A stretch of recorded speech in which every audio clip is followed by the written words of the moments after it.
Hai kawan-kawan. Hai. Sate. Oke, Kembali Siva. lagi bersama Siva. Iya. Coba ikannya dinyanyiin. Memangnya aku boneka. Boneka. Setiap ketemu kau curi gigiku. Aku imut cute. Apalagi kalau cemburu. Yeay. Terkadang kesal. Hai. Kuel. Terkadang sabar. Hai. Bilang ngemes nih. Hmm. Ku bukan boneka yang tak punya rasa. Aku jadi pusing. Dibilang gak mesti. Aku suka kiku. Kalau lagi dipeluk. Cubit-cubit emangnya gak sakit. Lagunya bagus oh. Cubit-cubit emangnya nggak sakit gitu ah? Nah, dideketin boy ikannya itu nggak kaget tuh dinyanyiin oh. Dia gak kaget. Iya, Malahan minum. ikannya malah Jam-jam. ngumpul di. Ada ularnya di bawah. Oh iya, ular-ularan. Ini. Iya, ular-ularan itu ya. Kura-kura. Loh, itu yang di pojok itu kok ikannya ngumpul banyak banget, pada ngapain loh? Pada minum air jam-jam, Pak. Astagfirullah. Habis umroh bu. Iya. Nah, iya, ini bersama dengan Siva sore hari ini kawan-kawan Kopi Sachet. Iya, kita membuat konten untuk hiburan ya setiap sore ya dok ya. Soalnya aku senang kalau bikin konten. Senang ya? Soalnya ada yang ganteng-ganteng, cantik-cantik. Kawan-kawannya ya pada nontonin kamu ya. Iya.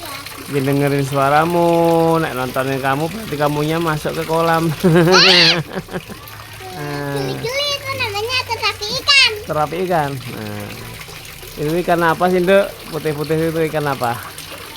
Ikannya Nila apa?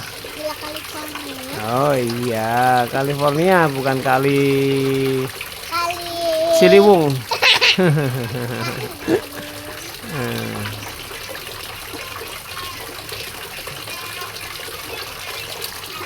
Ya, ternyata memang setiap hari pertumbuhan ikan itu enggak kelihatan ya. Artinya besarnya itu sedikit demi sedikit, tapi ternyata ya tambah besar. ikan lele. Terus, Itu dipakai dimakan sama kita. oh gitu ya. Ikannya lele besar banget itu waktu itu. Tapi itu yang nyuruh siapa? Enggak, Jangkung. Nah ini ya, ada yang besar, ada juga yang masih kecil ya. Ini tergantung mereka keketatan persaingan dalam mencari makan ya. Dikasih makan kadang-kadang ada yang makannya itu rakus banget, kadang-kadang ada yang ogah-ogahan, nanti makan sisa biasanya. Biasanya kalau di kantor nggak ada yang 152. Iya. Ada yang 15. Ada yang 265. Apanya itu? Apa? Apanya yang 265 itu? Lah kan penontonnya. Oh, jumlah yang nonton, yang like. Iya. Ucapin terima kasih ya bagi yang udah like. Terima kasih semuanya. Di sini ngomongnya.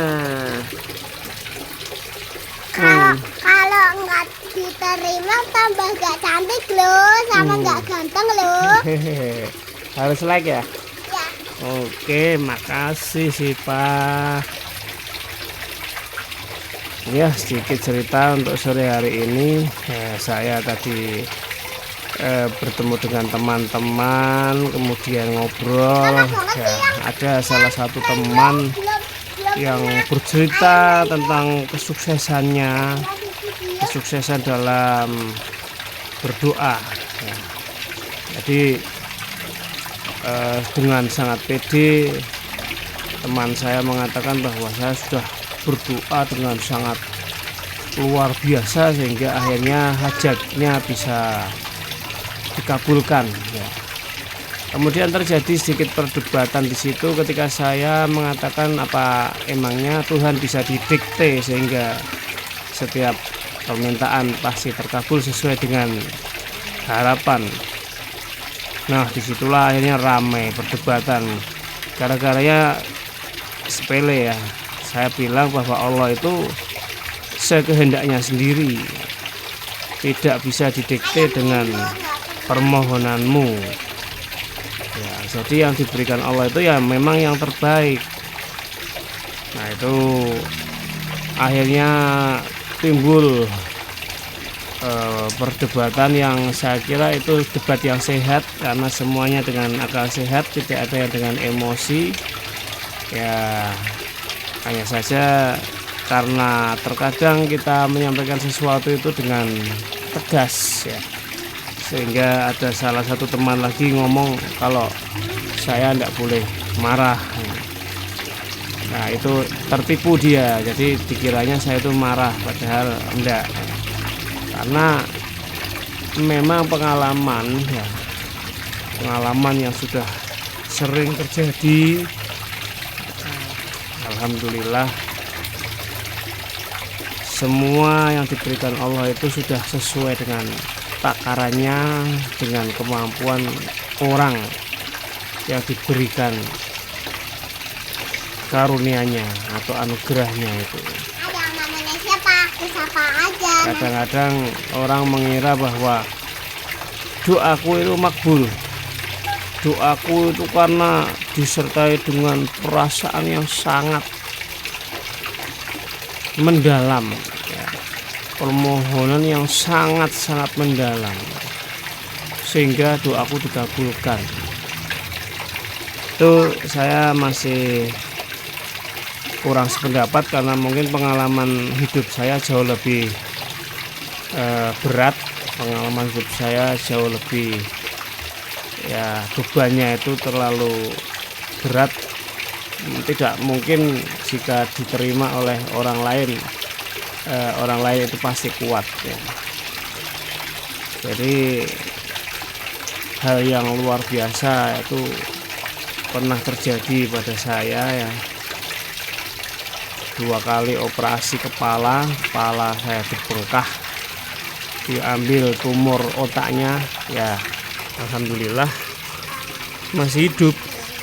Padahal ketika operasi ya saya enggak bisa berdoa, saya hanya bisa pasrah saja. Mungkin doanya dari orang tua, dari keluarga, dari teman-teman ya.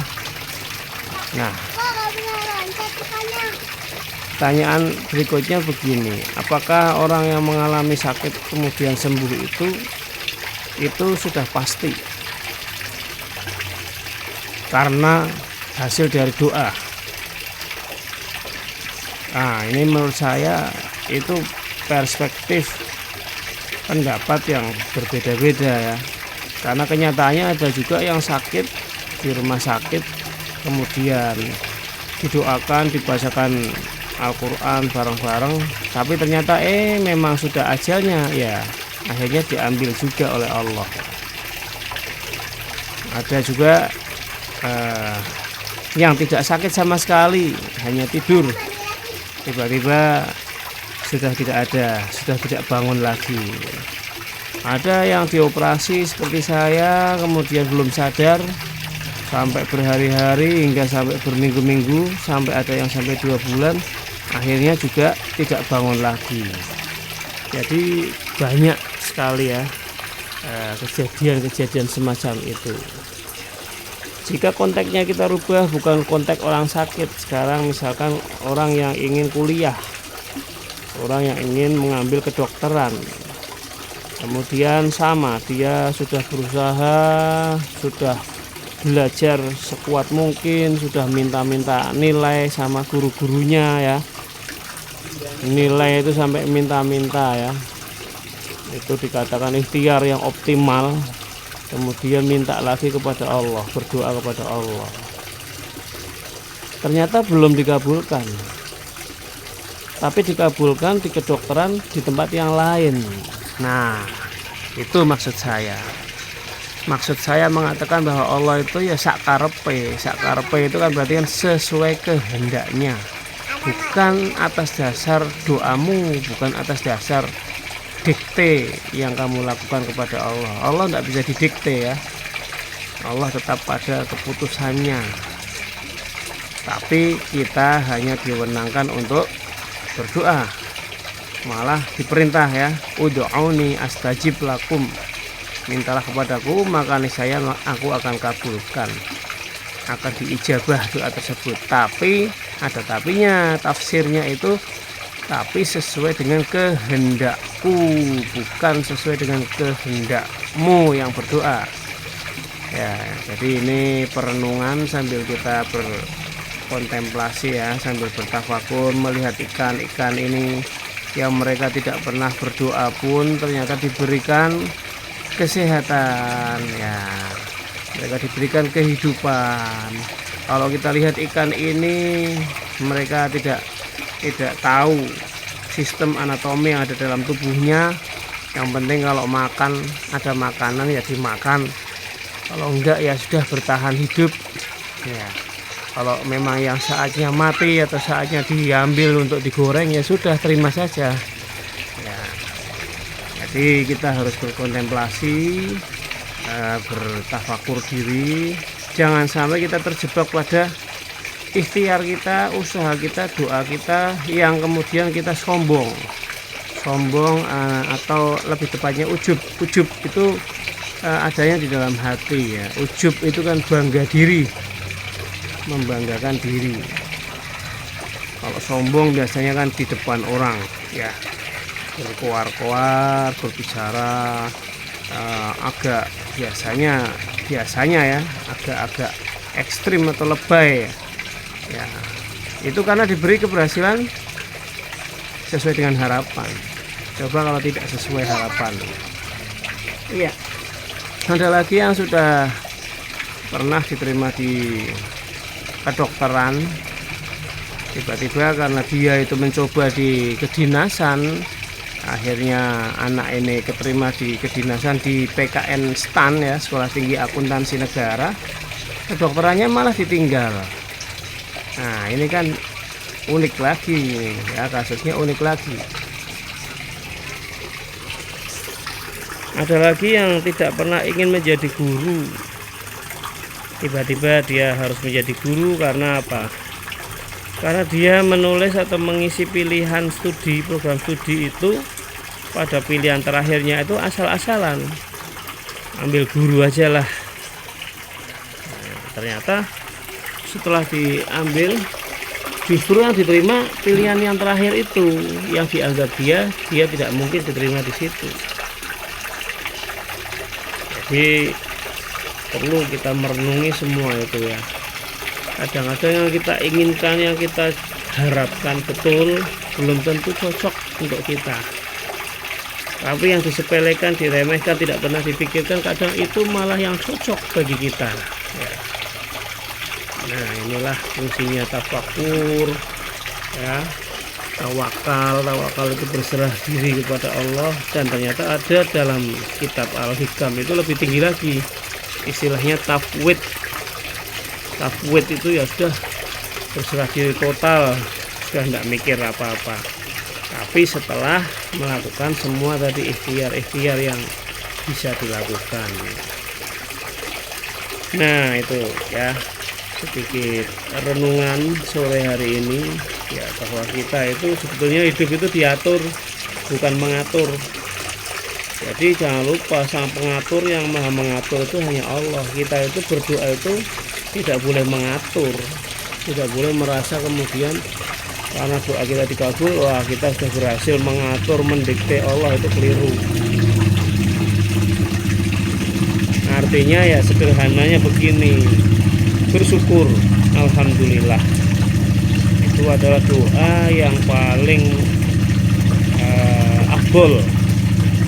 Kalau afdolul dzikri, afdolnya zikir itu kalimat la ilaha illallah. Tapi kalau afdolnya doa itu alhamdulillah. Ya sekian, semoga bisa menjadi perenungan bersama. saya akhiri. Mohon maaf jika ada kesalahan. Ini yang cerita ini hanya orang yang tidak mampu, ya, penuh dengan keterbatasan, baca Quran aja tidak bisa, ya. Tapi saya sedang merenungi kehidupan ini untuk mempelajari apa dan bagaimana yang harus dilakukan manusia ketika dia sudah dilahirkan di dunia ini. Oke, ketemu lagi besok. Assalamualaikum warahmatullahi wabarakatuh. Salam ternak sukses.